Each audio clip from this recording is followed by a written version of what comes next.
안녕하십니까. 오늘은 아가서 5장부터 8장까지 아가서 끝까지 다 보고요. 그리고 시편 함께 읽도록 하겠습니다.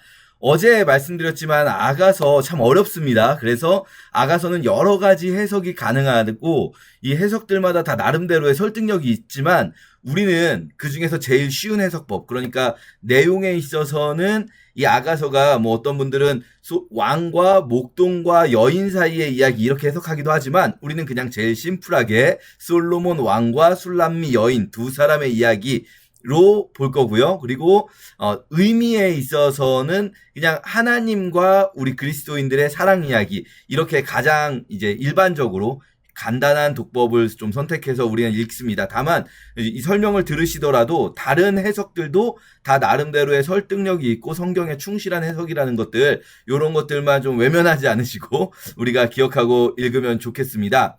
자, 그리고 저희가 이제 쉬운 성경으로 보고 있죠, 아가서는. 왜냐하면은 이게 이제 남자가 말하는 부분하고 여자가 말하는 부분 나누어져 있고 또 코러스가 하는 부분이 있는데, 이게 개역 성경을 보면은 이 남성이 말하는지 여성이 말하는지 코러스 부분인지 헷갈리는 부분들이 있기 때문에 우리가 들으실 때는 괜찮아요. 드라마 바이블로 들으실 때는 남자 성우가 말해주거나 여자 성우가 말해주니까 괜찮은데, 이 읽을 때는 좀 그게 어렵단 말이죠. 이렇게 남녀를 나누는 기준은 기본적으로는 문맥도 있지만 문법적으로 이제 남성형 대명사, 뭐 너는 이렇게 말할 때나 혹은 그는 이렇게 말할 때 남성형으로 말할 땐 여자가 하는 말이겠고, 또는 여성을 향해서 너는 그는 이렇게 말할 때는 남자가 하는 말이겠죠. 이제 이런 것들을 구분해 가지고 하는데 몇몇 부분들은 조금 불명확한 부분도 있다. 그래서 쉬운 성경하고 우리가 뒤에 듣는 드라마 바이블하고 해석이 다른 부분이 있어요. 그래서 여기선 남자가 한 말로 나왔는데 드라마 바이블 할 때는 여성 성우가 말하네, 이런 것도 있을 수는 있는데 크게 대세의 지장이 없으니까 읽어보도록 하겠습니다. 자, 5장 1절에서 이제 남자가 먼저 말을 합니다. 나의 누이에게, 이 신부에게 내 동산에 들어오시오라고 마음껏 이렇게 함께 합시다라고 하는데, 그런데 여인이 잠을 자고 있었어요. 그때 남자가 이런 이야기를 막 하고 있을 때 여인이 잠을 자면서 문을 두드리고 있었다라는 거예요. 물론 여러분, 이거는 노래이기 때문에 노래 가사예요. 사실 아가 제목 자체가 솔로몬의 아가라 할 때는 노래들 중에 노래라, 송 오브 송스다 이렇게 된 거거든요.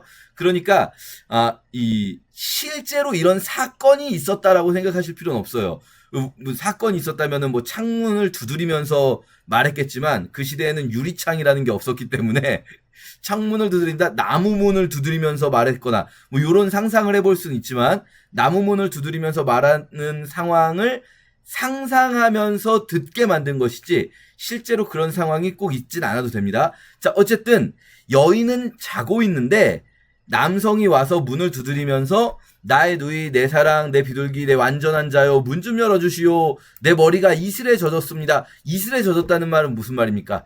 밤이라는 거예요. 밤 이슬에 촉촉하다 라고 하니까 여인이 막 자고 있어요. 자고 있다가 난 옷을 벗었어요. 다시 입어야 하나요? 난 발을 씻었어요. 다시 흙을 붙여야 하나요? 이게 무슨 말입니까?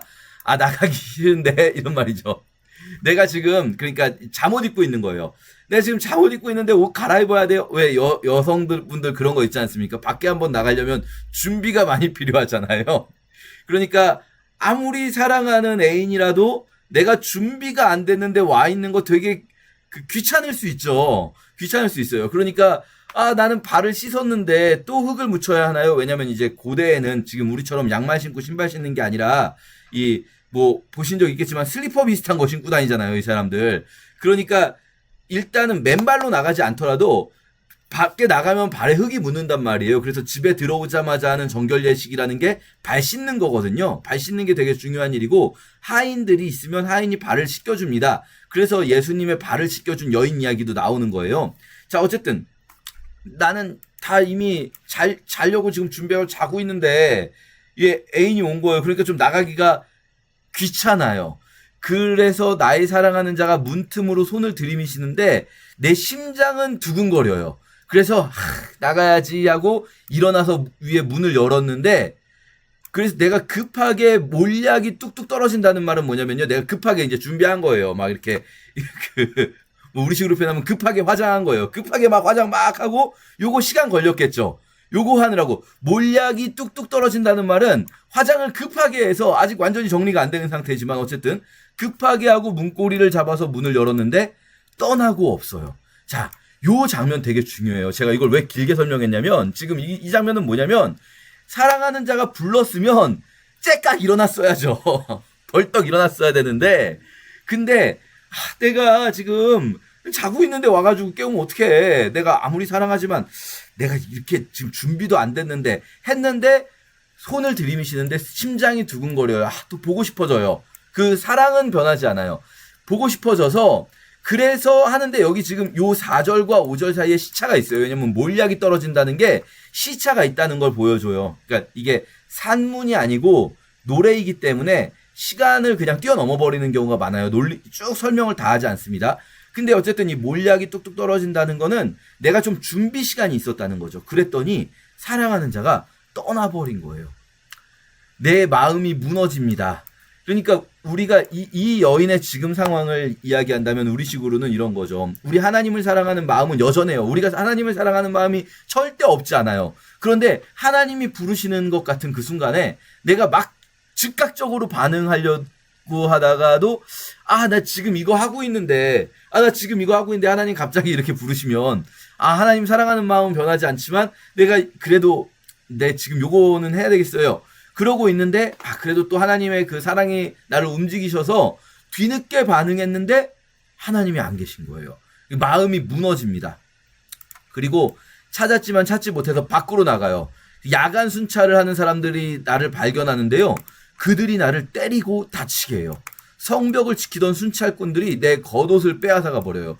요게 이제 그 상황이 좀 이해하기가 어려워요. 실제로는 왜 갑자기 밤에 돌아다니는 여인을 남자라면 차라리 뭔가 강도인가 이래가지고 오해해서 때리고 그럴 수도 있는데 여인을 야간 순찰하는 사람들이 왜 때리나. 그리고 순찰꾼들이 겉옷을 빼앗는다. 옷이 벗겨지는 수치를 당하는 거잖아요. 지금 왜 이런 일이 있는가.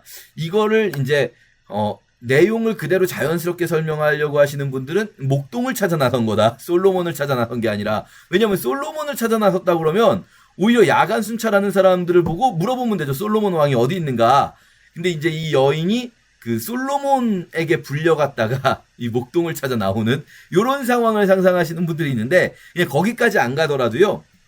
이 부분은 이게 노래니까요. 실제로 이런 사건이 왜 있을까를 생각하기보다는 사랑하는 이의 부름에 즉각적으로 반응하지 않았을 때 우리에게는 고통이 찾아오고 수치가 찾아올 수 있어요. 이 야경꾼, 야간 순찰을 하는 사람들, 순찰꾼들, 이 사람들은 어떤 세상의 나를 공격하는 세상의 그런 것들이라고 할 수가 있어요. 그래서 우리가 하나님의 부름에 즉각 반응하지 않았을 때 내가 하나님을 찾아 나섰는데 그 과정에서 나는 고난과 수치를 당할 수가 있다.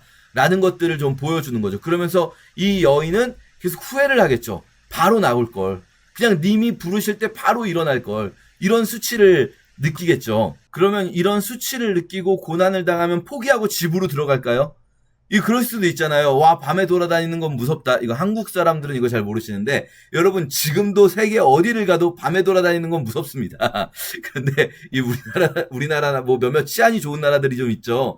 치안이 좋은 나라들 그걸 못 느끼시는데 밤에 돌아다니는 거 무서워요. 여자 혼자 밤에 돌아다닌다? 그럼 어떻게 해야 될까요? 집으로 돌아가야겠죠. 그런데 이 여인은 그러지 않아요. 끝까지 찾아요. 그래서 예루살렘의 아가씨들이요, 내 사랑하는 님을 만나거든 내가 사랑 때문에 병이 났다고 전해주세요.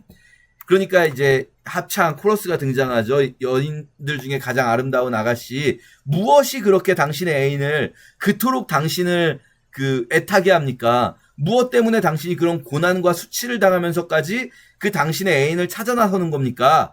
라고 하니까 이 여인이 자기의 애인에 대해서 막 묘사합니다. 근데 이게 그냥 무슨 외모에 대한 묘사죠, 1차적으로.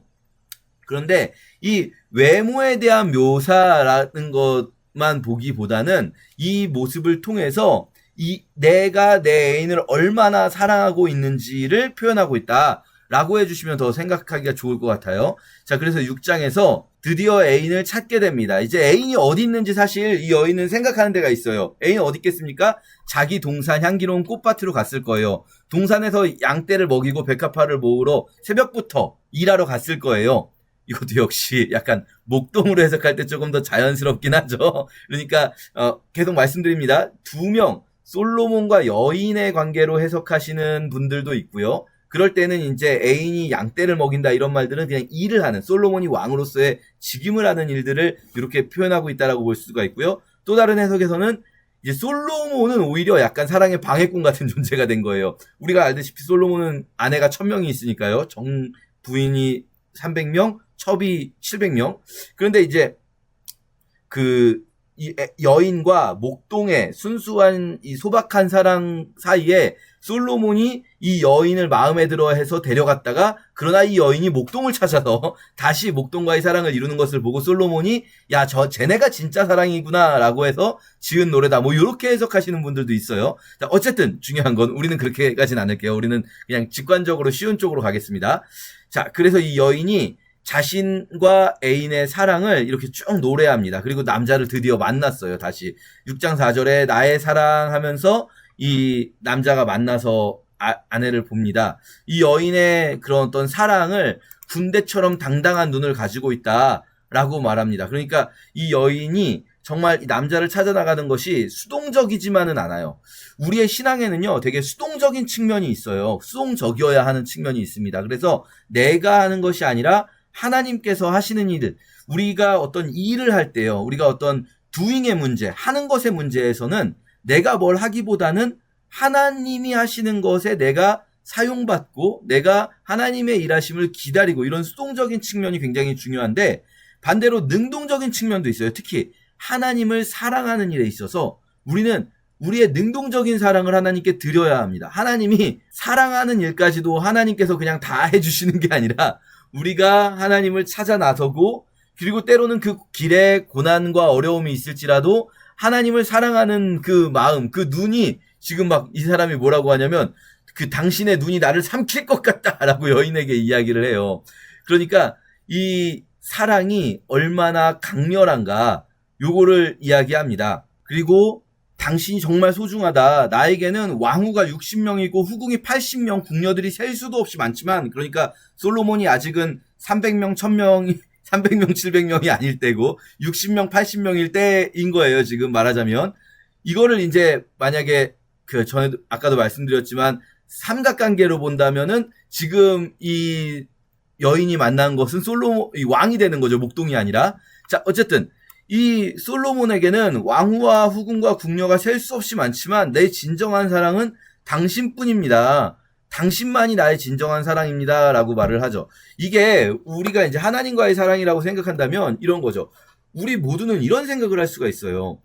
나는 하나님을 너무나 사랑하고 나에게 하나님 한 분밖에 없는데 하나님께는 나 같은 사람이 수십억 명이 있단 말이죠. 수십억 명이 뭡니까? 인류 역사를 통틀면 뭐 수천억 명이 있을 텐데 나 같은 사람이 수천억 명이 있으면 하나님한테 나는 그 수천억 중에 한 명일 뿐이지 않나? 이런 생각을 할 수 있잖아요. 그러나 하나님은요, 우리 한 사람 한 사람을 수천억 명 중에 한 사람이 아니라 오직 너다. 네가 그 모두들보다 사랑스럽다. 근데 이제 그거를 똑같은 얘기를 모든 사람에게 하는 게 거짓말이 아니라 하나님은 그렇게 사랑을 주실 수 있다는 거죠. 하나님의 사랑은 그렇게 우리를 향할 수 있다는 겁니다.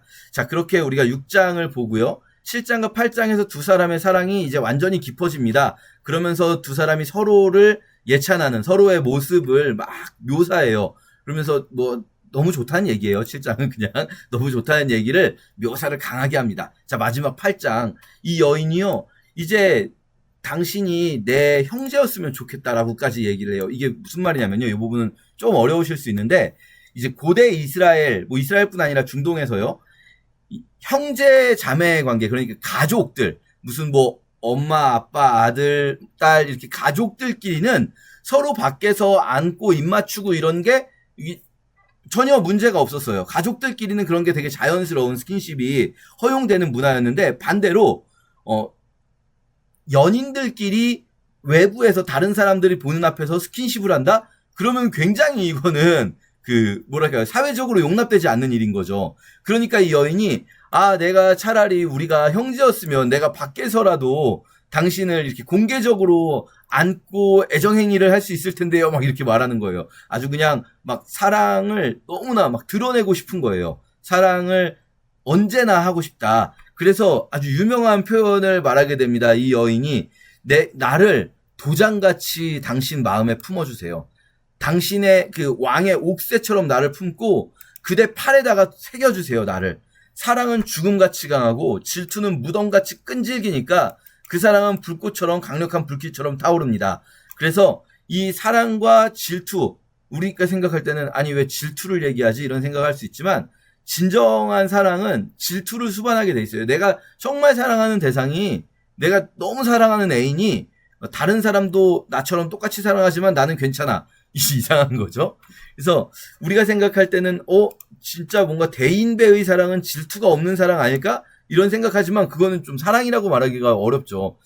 진정한 사랑은 질투를 수반한다. 우리가 하나님과의 우리의 관계에서 우리가 무엇을 하든 하나님이 우리를 사랑하시지만 그러나 그 사랑 때문에 하나님은 질투하시는 하나님이시기도 하다. 질투라는 표현이 뭔가 하찮은 그런 표현이 아니라 우리가 하나님 아닌 다른 것에 하나님보다 더 마음을 들일 때, 돈에, 물질과 권력과 명예와 또 때로는 내 가족과 하나님이 주신 어떤 것들, 이것들이 다 나쁜 게 아니에요. 하나님이 주시는 것들이에요. 하지만 내가 그것들에 하나님보다 더 마음을 둘 때 이 질투는 무덤같이 끈질깁니다. 이렇게 나오는 거죠. 자, 우리가 이 위대한 사랑의 이야기를 함께 읽으면서 하나님과 우리의 사랑 이야기로 읽어내실 수 있기를 축복합니다. 같이 읽을게요. 제5장.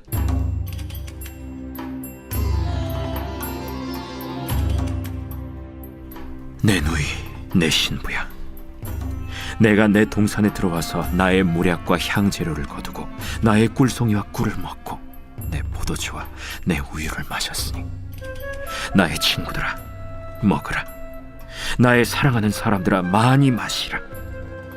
내가 잘지라도 마음은 깨었는데 나의 사랑하는 자의 소리가 들리는구나. 문을 두드려 이르기를, 나의 누이, 나의 사랑, 나의 비둘기, 나의 완전한 자야, 문을 열어다오. 내 머리에는 이슬이, 내 머리털에는 밤이슬이 가득하였다 하는구나. 내가 옷을 벗었으니 어찌 다시 입겠으며 내가 발을 씻었으니 어찌 다시 더럽히랴마는, 내 사랑하는 자가 문틈으로 손을 들이밀매 내 마음이 움직여서 일어나 내 사랑하는 자를 위하여 문을 열 때 모략이 내 손에서, 모략의 즙이 내 손가락에서 문빗장에 떨어지는구나. 내가 내 사랑하는 자를 위하여 문을 열었으나 그는 벌써 물러갔네. 그가 말할 때에 내 혼이 나갔구나. 내가 그를 찾아도 못 만났고 불러도 응답이 없었노라. 성안을 순찰하는 자들이 나를 만나매 나를 쳐서 상하게 하였고 성벽을 파수하는 자들이 나의 겉옷을 벗겨 가졌도다. 예루살렘 딸들아, 너희에게 내가 부탁한다. 너희가 내 사랑하는 자를 만나거든 내가 사랑함으로 병이 낫다고 하려구나. 여자들 가운데 어여쁜 자야, 너의 사랑하는 자가 남의 사랑하는 자보다 나은 것이 무엇인가? 너의 사랑하는 자가 남의 사랑하는 자보다 나은 것이 무엇이기에 이같이 우리에게 부탁하는가? 내 사랑하는 자는 희고도 붉어 많은 사람 가운데에 뛰어나구나. 머리는 순금 같고 머리털은 고불고불하고 까마귀같이 검구나.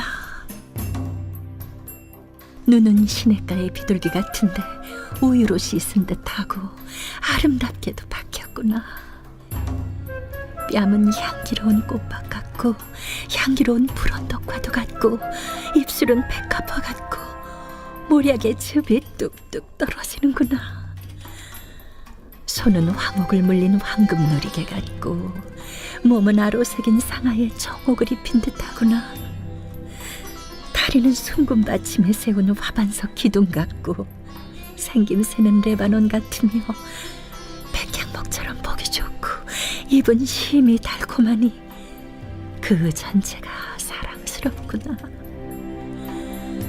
예루살렘 딸들아, 이는 내 사랑하는 자요 나의 친구로다.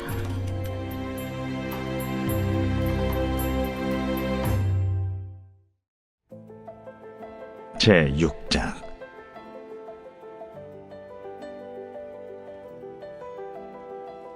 여자들 가운데에서 어여쁜 자야, 내 사랑하는 자가 어디로 갔는가? 내 사랑하는 자가 어디로 돌아갔는가? 우리가 너와 함께 찾으리라. 내 사랑하는 자가 자기 동산으로 내려가 향기로운 꽃밭에 이르러서 동산 가운데에서 양떼를 먹이며 백합화를 꺾는구나. 나는 내 사랑하는 자에게 속하였고 내 사랑하는 자는 내게 속하였으며 그가 백합화 가운데에서 그 양떼를 먹이는도다.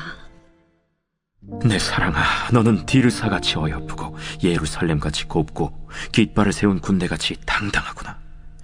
내 눈이 나를 놀라게 하니 돌이켜 나를 보지 말라. 내 머리털은 길르앗 산 기슭에 누운 염소떼 같고 내 이는 목욕하고 나오는 암양떼 같으니 쌍태를 가졌으며 새끼 없는 것은 하나도 없구나. 너울 속에 내 뺨은 석류 한쪽 같구나. 왕비가 60명이요 후궁이 80명이요 시녀가 무수하되 내 비둘기 내 완전한 자는 하나뿐이로구나. 그는 그의 어머니의 외딸이요 그 낳은 자가 귀중하게 여기는 자로구나. 여자들이 그를 보고 복된 자라 하고 왕비와 후궁들도 그를 칭찬하는구나. 아침빛같이 뚜렷하고 달같이 아름답고 해같이 맑고 깃발을 세운 군대같이 당당한 여자가 누구인가? 골짜기에 푸른 초목을 보려고 포도나무가 순이 났는가, 석류나무가 꽃이 피었는가 알려고 내가 호도동산으로 내려갔을 때에 부재 중에 내 마음이 나를 내 귀한 백성의 수레 가운데에 이르게 하였구나. 돌아오고 돌아오라, 술람미 여자야. 돌아오고 돌아오라, 우리가 너를 보게 하라. 너희가 어찌하여 마하나임에서 춤추는 것을 보는 것처럼 술람미 여자를 보려느냐? 제7장.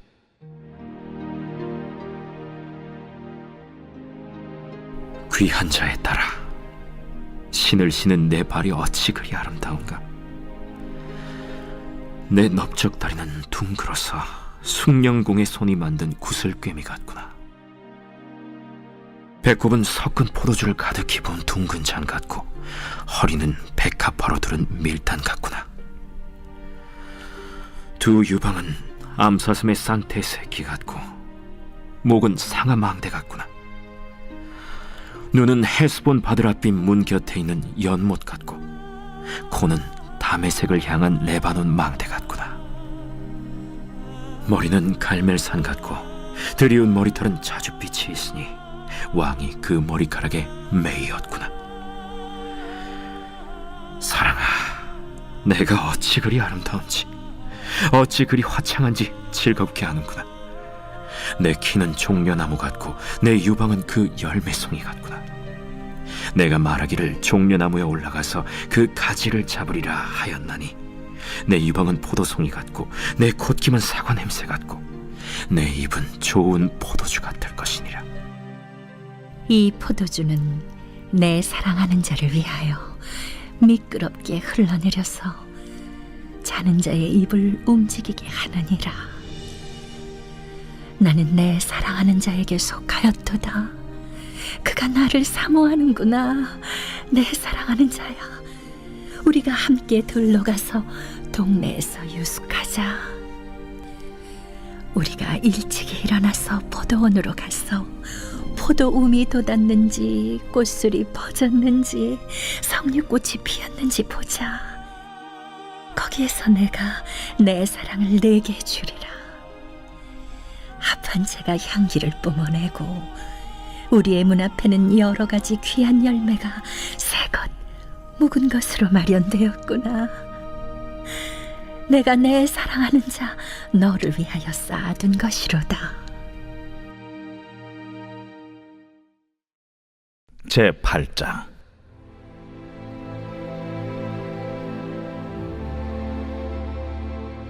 내가 내 어머니의 젖을 먹은 오라비 같았더라면 내가 밖에서 너를 만날 때에 입을 맞추어도 나를 업신여길 자가 없었을 것이라.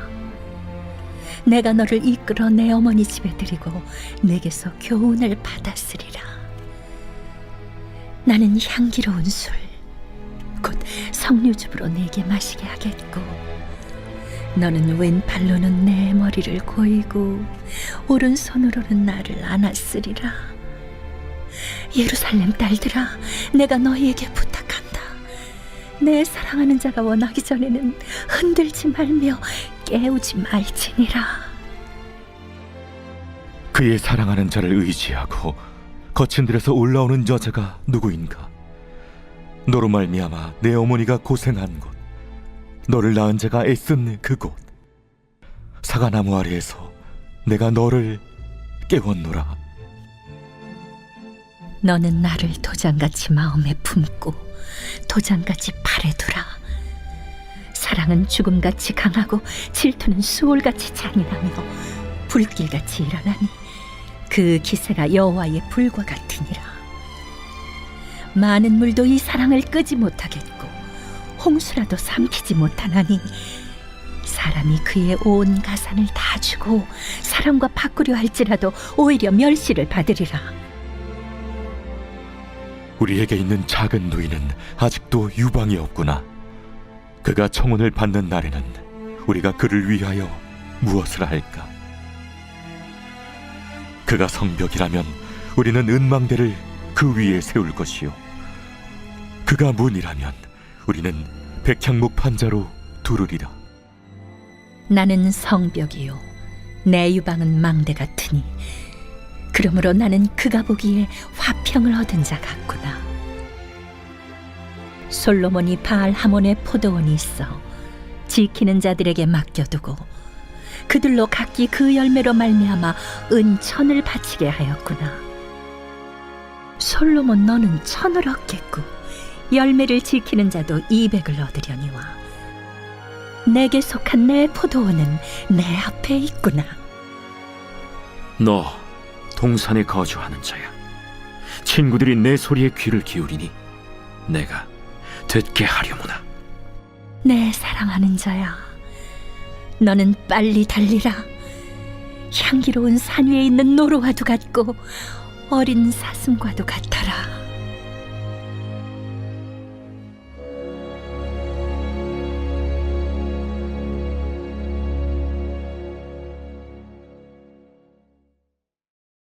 제82편 아삽의 시.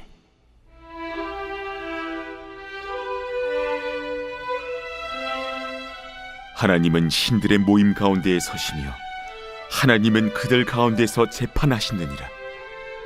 너희가 불공평한 판단을 하며 악인의 납보기를 언제까지 하려느냐? 가난한 자와 고아를 위하여 판단하며 곤란한 자와 빈궁한 자에게 공의를 베풀지며 가난한 자와 궁핍한 자를 구원하여 악인들의 손에서 건질지니라 하시는도다. 그들은 알지도 못하고 깨닫지도 못하여 흑암 중에 왕래하니 땅의 모든 터가 흔들리도다. 내가 말하기를 너희는 신들이며 다 지존자의 아들들이라 하였으나 그러나 너희는 사람처럼 죽으며 고고 안에 하나같이 넘어지리로다. 하나님이여 일어나사 세상을 심판하소서.